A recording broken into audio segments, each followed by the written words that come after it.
Just a few weeks ago, Sarah Palin praised Pastor Thomas Muthee for giving her the supernatural lift, the boost from God that enabled her, she says, to become governor of Alaska. That's disturbing in itself, the idea that some kind of preacher has the power through his supernatural intervention to make someone governor of Alaska. But when you consider what Thomas Muthee did to gain his power, to be able to come over to Wasilla, Alaska, it's even worse. He's been engaged in campaigns of intimidation and violence against women in Kenya. Because you see, in Kenya, they are still burning witches alive, just like they did in Salem, Massachusetts.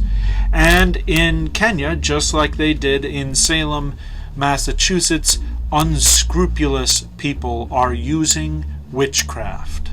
The threat of it, the fear of it, to gain political power. That's what Thomas Muthee did.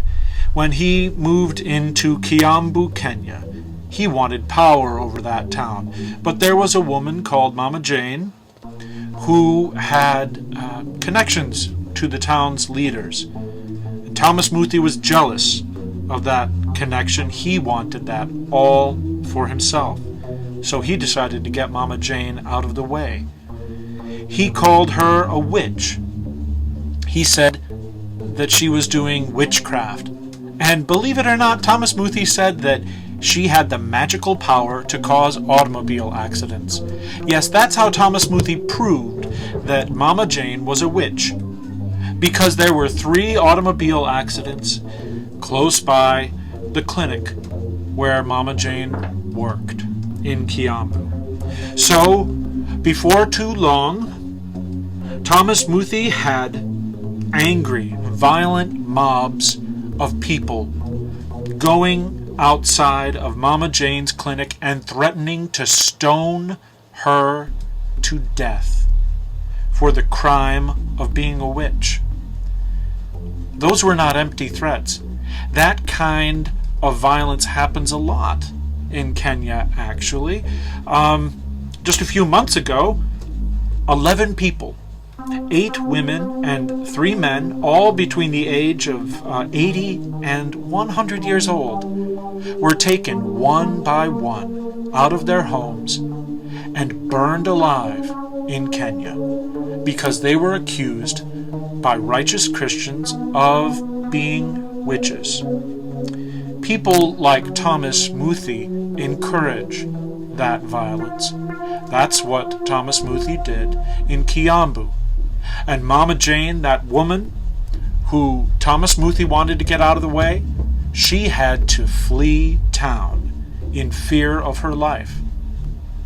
At the request of Thomas Muthee, police officers had come into her home and fired their guns.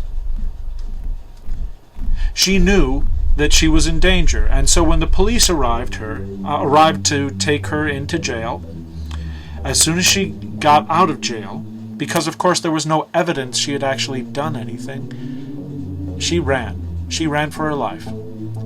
And this is the man that Sarah Palin praises. This is the man that Sarah Palin says made her governor of Alaska through his righteous religious power.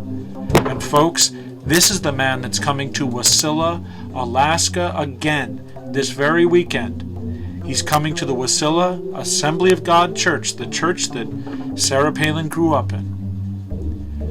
The people in Wasilla, Alaska know about what Thomas Muthee has been doing to women in Africa, and they're inviting him anyway.